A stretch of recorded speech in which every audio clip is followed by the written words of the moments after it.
Assalamualaikum warahmatullahi wabarakatuh.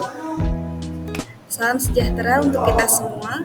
Marilah kita panjatkan puji syukur kehadirat Allah Subhanahu wa taala karena berkat rahmatnya kita bisa berkumpul di sini.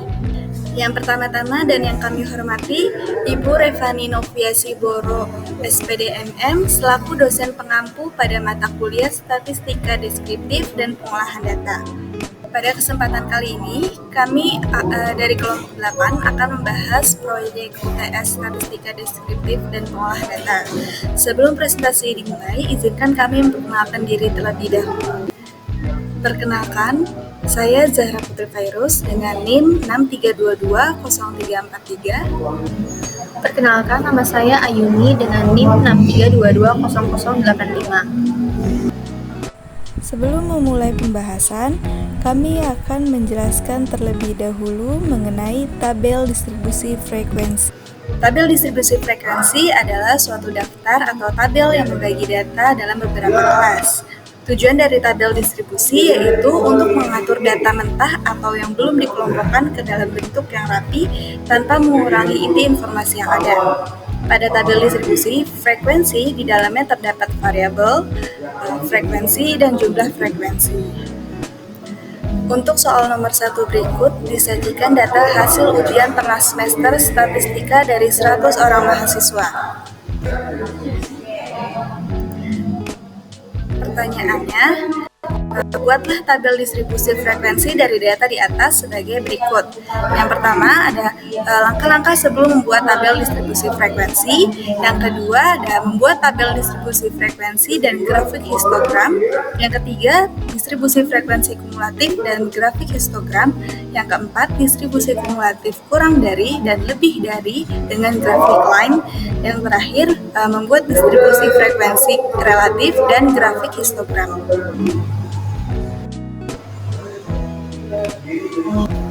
Langkah pertama yang harus dilakukan adalah mengurutkan data pada tabel mulai dari angka yang terkecil hingga terbesar. Kemudian ditentukan nilai N adalah 100, yaitu banyaknya data.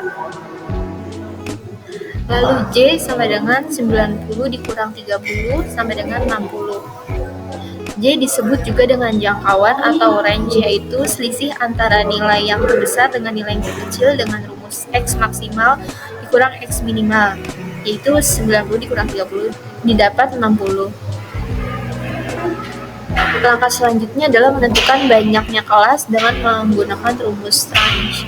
Didapat K sama dengan 1 ditambah 3,3 log 100 sama dengan 1 ditambah 3,3 dikali 2. 2 itu didapat dari log 100 sama dengan 2. Kemudian sama dengan 1 ditambah 6,6 sama dengan 7,6 dibulatkan menjadi 8. Selanjutnya menentukan panjang kelas dengan rumus jangkauan dibagi banyak kelas sama dengan 60 dibagi 7,6 sama dengan 7,8 lalu dibulatkan menjadi 8. Untuk penyajian datanya, berikut adalah gambar tabel distribusi frekuensi dan grafik histogram.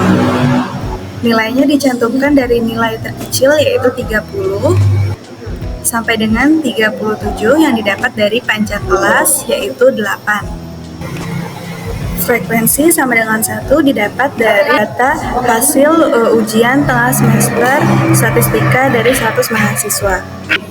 Untuk nilai 38 sampai dengan 45 didapat 2 orang, untuk nilai 46 sampai dengan 53 didapat 6 orang, untuk nilai 54 sampai dengan 61 didapat 8 orang, untuk nilai 62 sampai dengan 69 didapat 30 orang, untuk nilai 70 sampai dengan 77 didapat 38 orang, dan untuk nilai 78 sampai dengan 85 didapat 14 orang.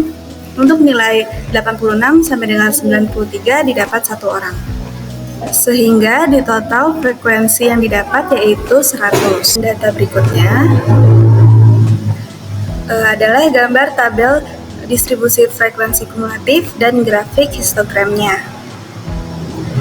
Untuk angka frekuensi kumulatifnya didapat dari tabel frekuensi kumulatif awal yaitu 1. Selanjutnya didapat angka 3. Frekuensi kumulatif 3 didapat dari frekuensi 1 ditambah frekuensi 2, dan seterusnya. Untuk penyajian berikutnya adalah gambar distribusi kumulatif kurang dari dengan grafik lain sebagai berikut.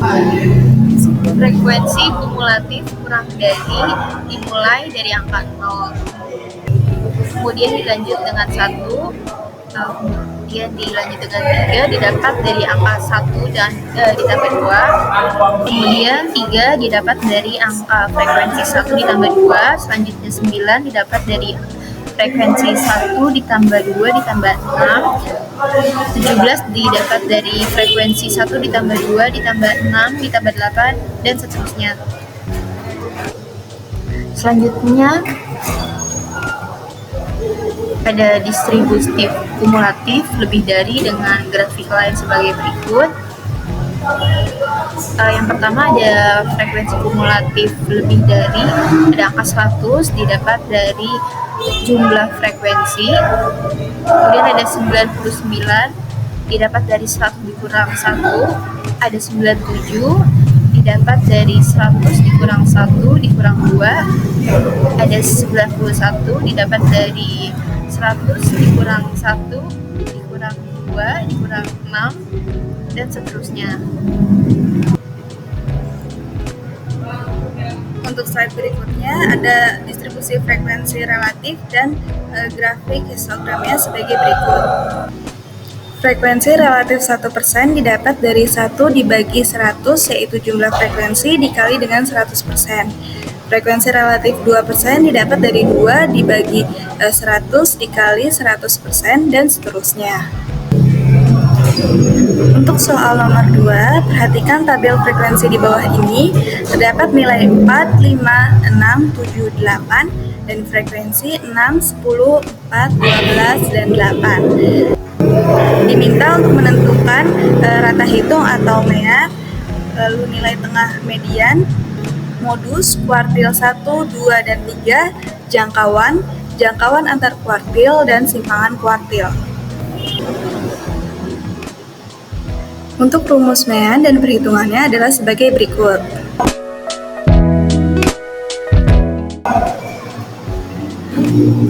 Lalu dilanjut untuk rumus median dan perhitungannya adalah sebagai berikut.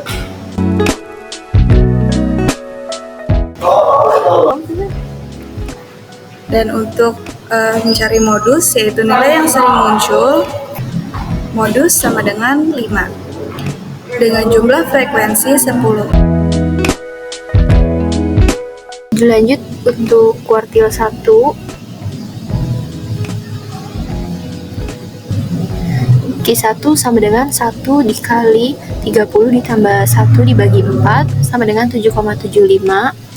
Q2 nya 2 dikali 30 ditambah 1 dibagi 4 sama dengan 15,5. Kuartil 3 nya 3 dikali 30 ditambah 1 dibagi 4 sama dengan 23,25. Untuk slide berikutnya ada jangkauan. Jangkauan didapat dari X maksimal dikurang X minimal. X maksimalnya 8, X minimalnya 2, sama dengan 6. Jangkauan antar kuartil sama dengan Q3 dikurang Q1 sama dengan Q3 nya itu 7, didapat dari hitungan yang tadi. Q1 nya sama dengan 5, jadi didapat 2. Selanjutnya mencari simpangan kuartil dengan rumus Q3 dikurang Q1 dibagi 2, yaitu Q3 nya didapat 23,25 dikurang Q1 7,75 dibagi 2 sama dengan 15,5 dibagi 2 dengan hasil 7,75.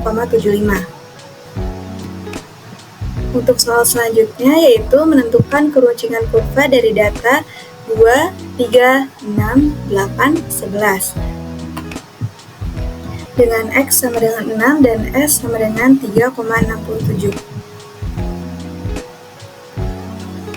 Berikut adalah tabel keruncingan kurva beserta penyelesaiannya. Jadi kesimpulan dari presentasi kita pada hari ini adalah Dalam statistika, alat penyajian data dapat berupa tabel yang disebut distribusi frekuensi dengan langkah-langkah pembuatan yang sudah dijelaskan sebelumnya. Tabel distribusi frekuensi tersebut dapat dipahami secara jelas dan dapat dipergunakan untuk bahan materi lain. Ukuran pemusatan data adalah suatu ukuran nilai yang diperoleh dari nilai data observasi dan yang mempunyai kecenderungan berada di tengah-tengah nilai data observasi tersebut. Ukuran pemusatan terdiri dari rata-rata hitung, atau mean, artificial mean, modus, dan median. Ukuran penyebaran data berguna untuk menunjukkan seberapa jauhnya suatu data menyebar dan rata-ratanya. Ukuran penyebaran data terdiri dari jangkauan data atau range, jangkauan antar kuartir, dan simpangan kuartir. Sekian presentasi dari kami. Kurang lebihnya mohon maaf. Wassalamualaikum warahmatullahi wabarakatuh.